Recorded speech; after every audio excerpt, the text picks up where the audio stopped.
Harvey likes steak and kidney pie, and I thought I'd make him it. I said yes. I should have said no. Oh, this is disgusting. But you still cook it for Harvey because he like it? Yeah, this is what love is. This elderflower is really rubbish to roll with, but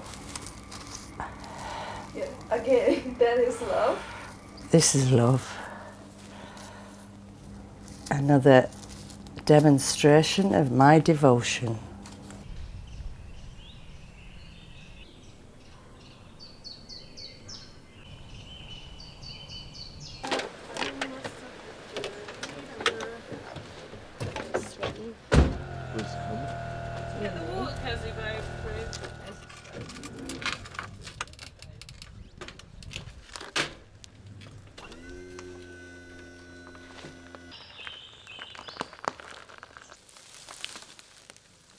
I treat all of the trees in the woodland like my babies, and I love eating my babies. You need to water the trees.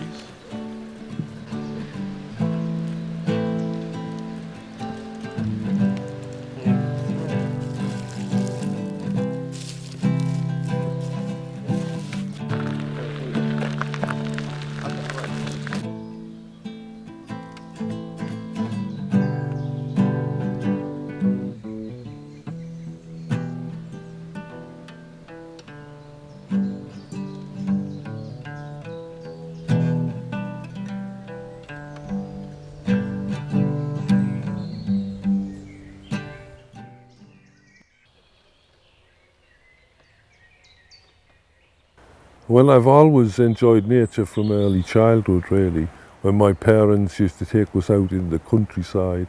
And so when I was from the age of 15, I worked as a cabinet maker. And I felt I was working in a dead-end job, and the Lake District was always a kind of escape route for me, somewhere to sort of refresh the soul. When I met Cherie, I found we had this in common. We both enjoyed the Lake District.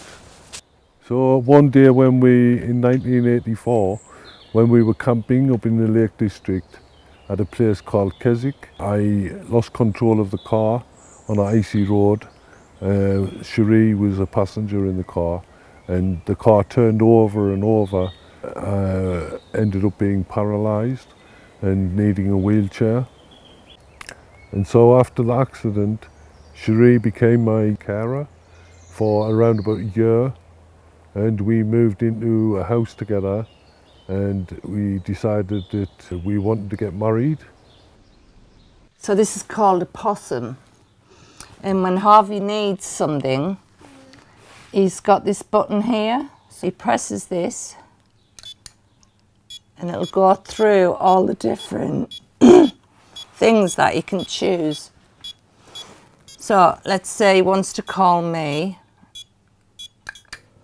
presses that one, and then I carry this in my pocket, and this is the pager, so I know when he needs us. This is an overhead hoist, and I use this to get Harvey in and out of bed with this controller. He has a sling that goes underneath him, and I lift him up, and then I can transfer him into his wheelchair or into his shower chair and back onto the bed. And I need that a lot. I used to, when I was younger, I didn't need any of this. I could do everything by manual, but now I can't. I've got to use that. Well, the house has got many adaptations that's been carried out over the last 10 years. I've got widened doors. I've got automatic doors on the front so I can enter and exit the house when I want, independently. I've got a modified bathroom, wet room, and a special toilet, a platform lift that takes me down to the garden in the back, and my hydrotherapy pool most of all.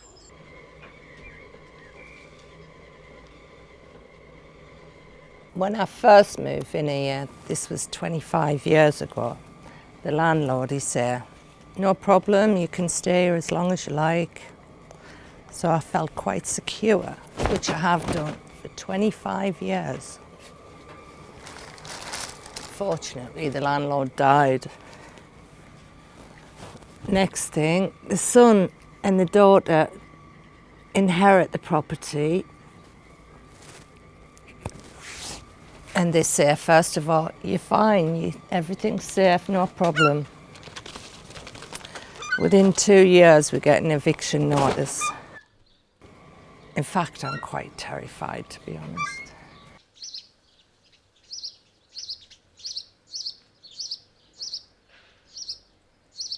So this is the Section 21 notice that we're getting. This is our death sentence to get out of here, but it's been extended from April, so we're getting a little bit of an extension at the moment, but we don't know how long for. We're just waiting for a court date because our eviction, we got this in October 2020, and it was a 6-month notice, which meant April the 20th we had to be out. That was 2 months ago. Yeah, that's expired 8 weeks ago. However, we haven't got anywhere to go, so we didn't leave, and now the landlord has taken us to court for possession order. It's called a PO. At the moment, we're awaiting a court date to go to court, and the judge will then decide on a date that we must leave. And the judge's decision is final. But once he's issued a date that when we've got to leave, the landlord can then bring the bailiffs round on that day and forcibly evict us from the house, which is what they'll do. I look around the house and it just makes us want to cry. Because you can't take it with us. The garden is 25 years of work and love. Yeah, can't take it with us. Kez was born at home. His afterbirth is under a tree there, and you bought us that tree. My dad done that, and everything's sentimental and everything means a lot.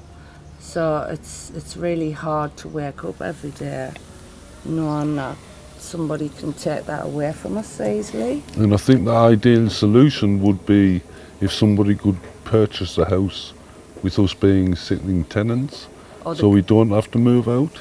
Even better, the council, if the council were to buy it. Yeah. Because over the last 25 years, they have spent over 200,000 adapting this house. Yeah, yeah. And to think that they're just going to have to do that again on another property is just ridiculous. Click reply, dear Kathy, comma, new paragraph. Thank you for your email regarding our housing situation. New paragraph. And employ a solicitor to help us negotiate what has become a minefield of bureaucracy. Full stop. Go to sleep. So what would that be? My dispute with the Brighton and Hove continuing healthcare team.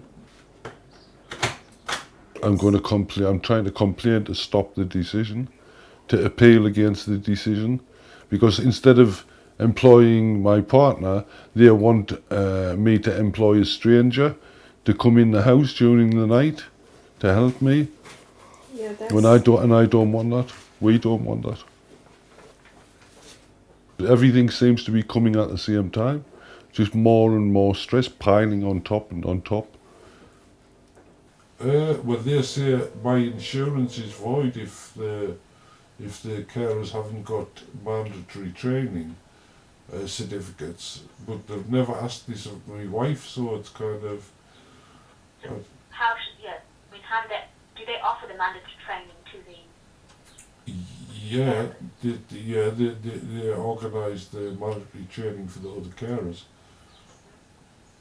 But not not my wife, and they've never mentioned kind of like holiday pay or anything like that about me about my wife. She just feels she's being used.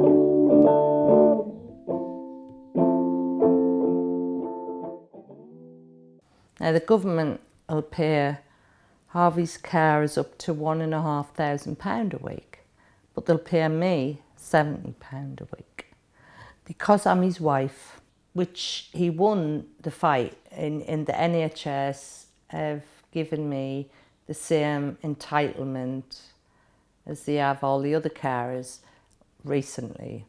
However, in the last few months, they've decided that because I'm a wife, I'm no longer entitled to it and I'm going to be fired.